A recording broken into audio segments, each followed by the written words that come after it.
Hello viewers, स्वागत है आप सभी का मेरे यूट्यूब चैनल स्कूल ट्यूशन गुरुजी में। आज हम बात करेंगे कार्यपत्रक 63 की, जो कि 4 दिसंबर के लिए जारी किया गया है। ये कक्षा 10 का विज्ञान विषय कार्यपत्रक है। यहाँ बच्चे अपना नाम लिखेंगे और यहाँ अपने कक्षा अध्यापक नाम लिखेंगे।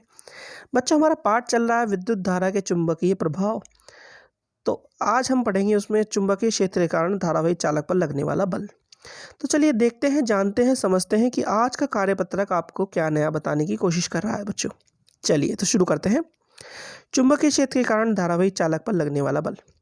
किसी धारावाही चालक पर चुंबकीय क्षेत्र एक चुंबकीय बल आरोपित करता है। यह बल उस समय अधिकतम होता है जब धारावाही चालक को चुंबकीय क्षेत्र की दिशा के ठीक अविलंबित सीधा रखा जाता है। यानी कि जब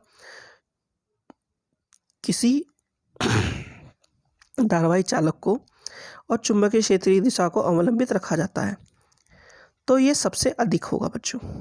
ठीक है, अब हमें एक छोटा सा एक्सपेरिमेंट करना है, प्रयोग करना है, जिसमें हमने क्या किया, एक छड़ को सीधा का सीधा लगा दिया और एक हॉर्सशू मैग्नेट को इस तरीके से रख दिया। अब हमने उसमें से करंट गुजारा। जो करंट अगर इस तरीके से गुजरा, यानी कि एंटी क्लॉकवाइज गुजरने पे वो क्या होगा, उल्टी हाथ की तरफ की दिशा में कंडक्टर को विस्थापित करेगा, यानी बाईं तरफ विस्थापित कर देगा कंडक्टर को। और अगर क्लॉकवाइज घुमा दिया, उसे करंट को हम क्लॉकवाइज घुमा देते हैं, तो वह छड़ को, यानी कि विद्युत धारा प्रवाहित करने वाली जो छड़ है, उसे दाईं दिशा की ओर विस्थापित करता है। ऐसा किस लिए हो रहा है, चलो देखते हैं बच्चों। पहला क्या है, पहले चुंबकीय बल को प्रदर्शित करने के लिए निम्नलिखित प्रयोग करते हैं। तो पहले इन चीज़ों को लगा लेते हैं एक बार। मैंने आपको ब्रीफ बता दिया क्या होता है इसमें। देखते हैं। एक एल्यूमिनियम की छड़ ए बी लीजिए। छड़ ए बी को संयोजक तारों द्वारा स्टैंड में इस तरह लटकाइए कि यह क्षितिजित रहे, यानी ये सीधी रहे एक तरह से। फिर है, एक पर बल अश्वबल चुंबक NS को उर्ध्वर इस प्रकार व्यवस्थित किया जाए कि छड़ ए बी चुंबक के ध्रुवों के बीच में हो, यानी इन दोनों के बीच में हो ये चुंबक जो है। फिर है, इस प्रकार चुंबक का उत्तरी ध्रुव N छड़ के नीचे एवं दक्षिणी ध्रुव छड़ के ठीक ऊपर हो। इस व्यवस्था में चुंबकीय क्षेत्र की दिशा ऊपरमुखी अर्थात ऊपर की ओर होती है। और आगे, अब एल्यूमिनियम की छड़ ए बी को बैटरी की कुंजी के से प्रवर्ती प्रतिरोध के साथ श्रेणी क्रम में संयोजित कीजिए ताकि छड़ ए बी में विद्युत धारा बी से ए की ओर प्रवाहित होने लगे, यानी कि करंट को चलाना शुरू कीजिए।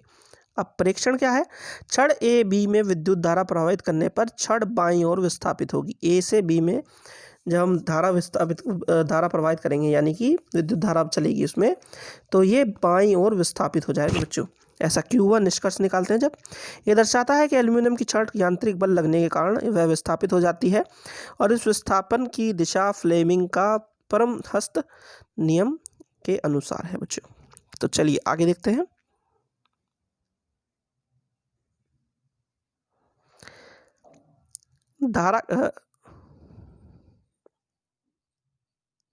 धारा की दिशा में परिवर्तन का प्रभाव।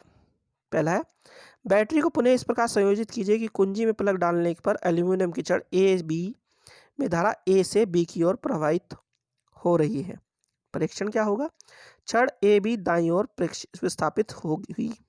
निष्कर्ष क्या हुआ, चालक में धारा की दिशा उत्क्रमित करने पर चुंबकीय क्षेत्र के कारण लगने वाले बल की दिशा में उत्क्रमित होती है।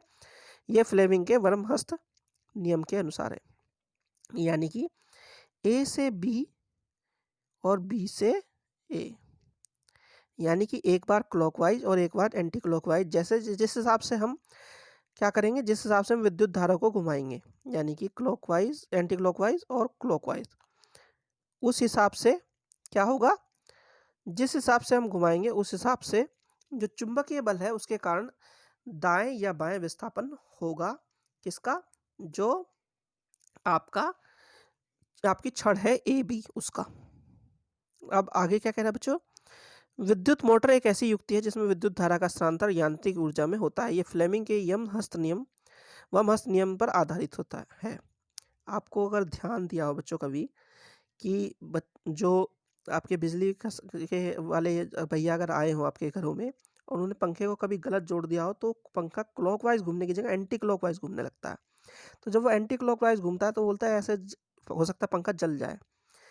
तो ऐसा क्यों होता है कि उसमें जो चुंबकीय क्षेत्र बन रहा है वो उल्टा बनना शुरू हो गया है। यानी कि अभी हमने क्या देखा, ये हमारा क्लॉकवाइज घूम रहा है, तो छड़ की कहाँ घूमी, सीधी दिशा में, यानी कि सीधी दिशा में चक्कर लगा रहा है वो।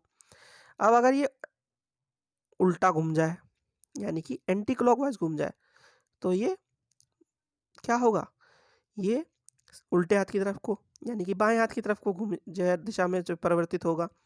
तो ये क्या है, एक तरह से आपका ये पंखे वाला सिस्टम ही है, जो विद्युत मोटरों में भी आपको देखने को मिलता है कि मोटर उल्टी चलने लग गई।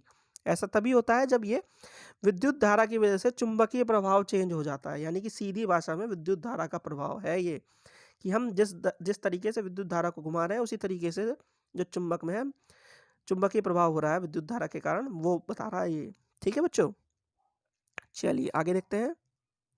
आगे भी वैसे यही बताया है, एक बार पढ़ के बता देता हूँ मैं आपको। चुंबकीय क्षेत्र की दिशा में परिवर्तन का प्रभाव। चुंबकीय क्षेत्र की दिशा अधोमुखी हो जाती है, जिसके लिए अश्वान चाल चुंबक को पहल की अपेक्षा उल्टा करके इस प्रकार संयोजित करें कि चुंबक का उत्तरी ध्रुव N छड़ ए बी के ठीक ऊपर और दक्षिणी ध्रुव S छड़ ए बी के ठीक नीचे। परीक्षण, यदि आप छड़ ए बी में विद्युत धारा B से A कर दें तो छड़ बाईं ओर विस्थापित हो जाती है। निष्कर्ष क्या है बच्चों, इससे यह स्पष्ट होता है कि चुंबकीय क्षेत्र की दिशा में परिवर्तन करने पर धारावाही चालक पर लगने वाले बल की दिशा में भी बदलाव आता है। ठीक है बच्चों, जो मैंने अभी आपको बताया।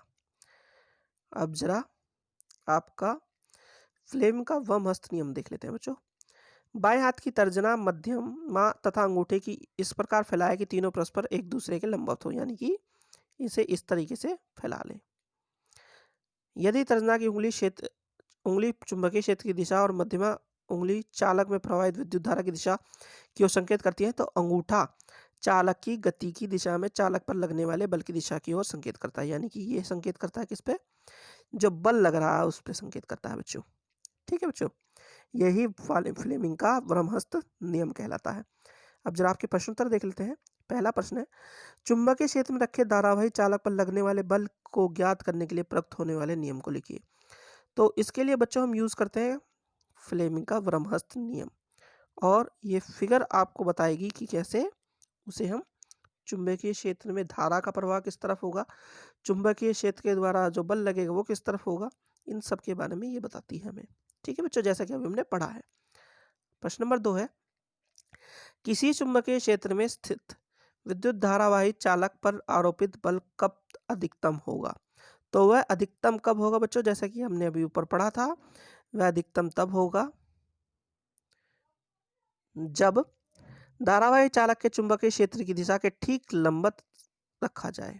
यानी कि धारावाही चालक को चुंबकीय क्षेत्र की दिशा के ठीक अविलंबित सीधे रखा जाए, तब ऐसी स्थिति उत्पन्न होती है बच्चों।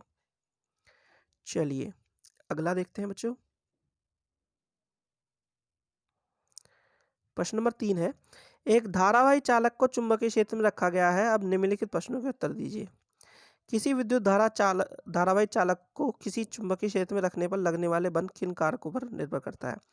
तो सबसे मेन है, वो निर्भर करेगा कि आपका जो विद्युत धारा प्रवाह हो रही है वो किस तरीके से प्रवाह हो रही है, क्लॉकवाइज हो रही है कि एंटी क्लॉकवाइज हो रही है। और दूसरा एक आप लिख सकते हैं कि वो अविलंबित तो नहीं रखा गया। अगर अविलंबित रखा गया होगा तो वो धारावाही चालक पर लगने वाला बल सबसे अधिक होगा उस वक्त। ठीक है बच्चों। 2 है, यदि बल दाएं से बाएं लग रहा है तो लगने वाली बल की दिशा किस प्रकार परिवर्तित होगी। यदि बल की दिशा उत्क्रमित हो जाए तो, यदि विद्युत धारा दिशा उत्क्रमित हो जाए तो। यानी कि बच्चों एक क्लॉकवाइज है एक एंटी क्लॉकवाइज है। क्लॉकवाइज में आपको जैसे कि मैंने बताया क्या होगा, ये दाईं तरफ जाएगा, जो ए बी छड़ है वो दाईं तरफ जाएगी, और एंटी क्लॉकवाइज होगी तो वह बाईं तरफ जाएगी। यानी कि एक इसमें उल्टे हाथ की तरफ, इसमें सीधे हाथ की तरफ बच्चों। तो बच्चों ये हो गई आपकी वर्कशीट कंप्लीट और वीडियो भी।